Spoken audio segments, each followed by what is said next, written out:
Assalamualaikum warahmatullahi wabarakatuh. Bismillahirrahmanirrahim. Alhamdulillahi rabbil alamin. Nahmaduhu wa nasta'inuhu wa nastaghfiruhu wa na'udzubillahi min syururi anfusina wa min sayyiati a'malina may yahdihillahu fala mudhillalah wa may yudlil fala hadiyalah. Wassalatu wassalamu ala Rasulillah wa ala alihi wa ashabihi wa man tabi'ahum bi ihsan ila yaumiddin. Amma ba'd.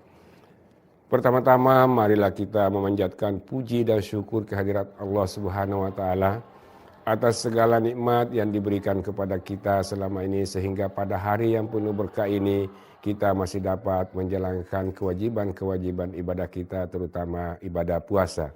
Selawat dan salam atas junjungan Nabi besar Muhammad sallallahu alaihi wasallam. Beliau adalah khatamul anbiya'i wal mursalin. Puasa bukan hanya sekedar menahan lapar dan dahaga, tetapi juga sebuah perjalanan untuk memperbaiki diri dan mencapai ketakwaan kepada Allah Subhanahu wa taala. Ritual puasa memiliki dua dimensi penting, yaitu dimensi leksikal atau tekstual dan dimensi kontekstual. Keduanya saling melengkapi dan memberikan pemahaman yang lebih mendalam tentang makna ibadah puasa. Secara leksikal, puasa atau dalam bahasa Arab saum berarti menahan atau mencegah. Kata ini merujuk pada tindakan menahan diri dari berbagai hal yang membatalkan puasa, seperti makan, minum, dan hubungan suami istri, mulai dari terbit fajar hingga terbenam matahari. Definisi ini berdasarkan pada teks Al-Quran, khususnya surah Al-Baqarah ayat 183. Bismillahirrahmanirrahim. Ya ayyuhalladzina amanu kutiba alaikumusiyam kama kutiba alal ladzina min qablikum la'allakum tattaqun.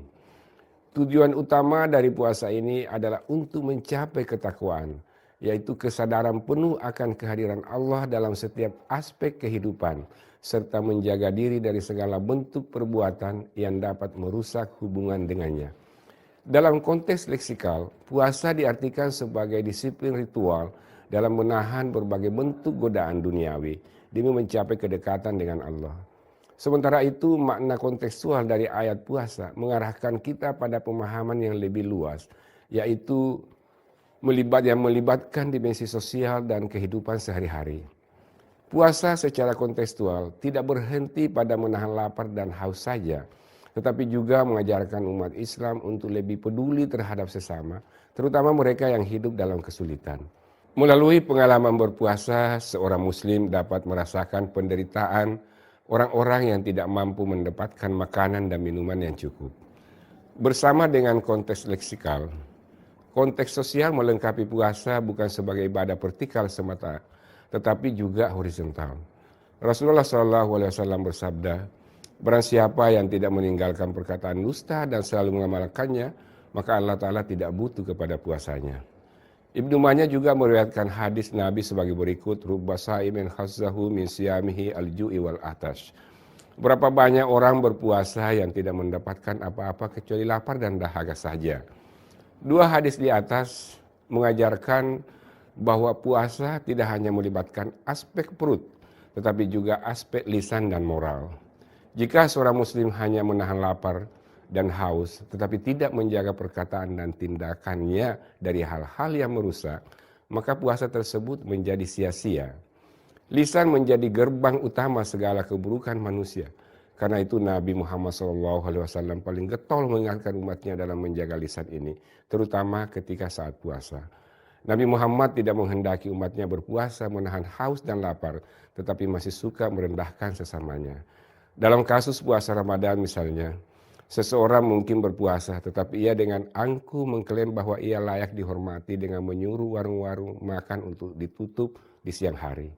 Padahal warung makan itu buka untuk mereka yang non-Islam, ibu hamil, para musafir, dan yang tidak berkewajiban untuk puasa. Penghormatan ini tidak pada tempatnya. Rasulullah tidak ingin umatnya merusak manfaat besar ibadah puasa dengan perbuatan yang tidak baik. Korelasi antara makna leksikal dan kontekstual puasa terlihat jelas dalam cara puasa diterapkan dalam kehidupan sehari-hari.